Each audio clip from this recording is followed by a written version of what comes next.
ওদের তো বিন্ডিয়াডলে 4 জন বাঁহাতি মানে ব্যাটার থাকার কথা ছিল, তখন আমাদের তো শেখ মেহেদী আছে, ইচ্ছা করলে আমরা শামীমকে কাজে লাগাতে পারতাম, সাইমকে লাগাতে পারতাম। সেখানে একটু ট্রিক খেলছে কিনা, মানে শ্রীলঙ্কা যে দার্শন সানাকে একটু উপরে উঠিয়ে দেওয়া, কাজেও লেগেছে তাদের সেই জায়গায়। অবশ্যই আপনার যেহেতু আপনার অপশন আছে, যদি সব লেফটি আসতো তাহলে হয়তো সাইফ এবং শামীম পাটোয়ারিকে অকেশনাল বলার হিসাবে 6th এবং 7th বলার হিসাবে হয়তো লিটন নিয়ে আসতে পারতেন। সেই কারণেই তারা রাইট হ্যান্ডি ব্যাটসম্যান এবং লেফট হ্যান্ডি ব্যাটসম্যান কন্টিনিউ করার চেষ্টা করেছেন এবং সানাকা অসাধারণ ব্যাটিং করেছেন, অনেক এক্সপিরিয়েন্স, এই টি20 ক্যাপ্টেনও ছিলেন সে।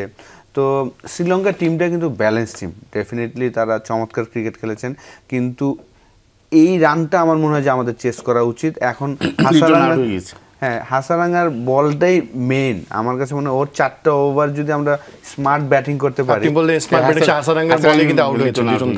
তো এই জায়গাটা হাসারাঙ্গার দেখেন সোফার আমরা ওর খেলা দেখে আমাদের ব্যাটসম্যানদের যেই মিস্টেকটা এভরি গেমে করছেন, তার কিন্তু উইকেট টেকিং বলই কিন্তু গুগলি, ঠিক না?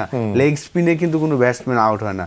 তো আপনি যদি ওর এই হাতটা রিড না করতে পারলেও আমার মনে হয় যে আপনি যদি ইনকামিং বলের চিন্তা করেন যে যেখানেই হবে বলটা ভিতরে আসবে, আমি ভিতরের বলটা খেলবো, অফ স্পিন হবে, তাহলে কিন্তু আমার মনে হয় যে আউটের চান্সটা কম থাকবে। তার 4 ওভারে যদি আপনি লাইক মুস্তাফিজের মতন 20 রানও নেন, তাও কিন্তু প্ল্যানটা করা খুবই দরকার। হ্যাঁ, শুরুতে যখন আপনি একটা স্টার্ট পেয়ে যাচ্ছেন, 50 রান 55 রান হয়ে গেছে আপনার, সেই জায়গা থেকে আর একটু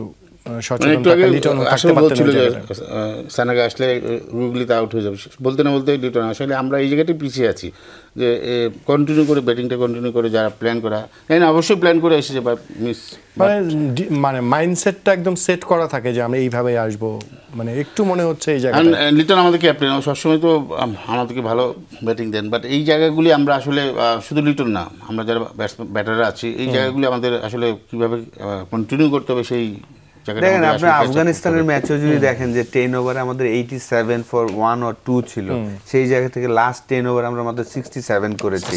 তো আমাদের অপরচুনিটিগুলো কিন্তু এভরি গেমে আসছে, আমরা অপরচুনিটিগুলো কাজে লাগাচ্ছি না। হাসারাঙ্গার সাথে কিন্তু আজকে প্রথম ম্যাচ না, আমরা কিন্তু লাস্ট 2-3 বছরে যদি দেখি যে ম্যাক্সিমাম ম্যাচই কিন্তু তার এগেনস্টে যে 4টা ওভার বল করে আমরা ম্যাক্সিমাম ব্যাটসম্যান গুগলিতেই এলবিডব্লিউ হচ্ছি বা বোল্ড হচ্ছি, লেগ স্পিনে কিন্তু কেউ ওর স্ট্রক বলটাই কিন্তু গুগলি।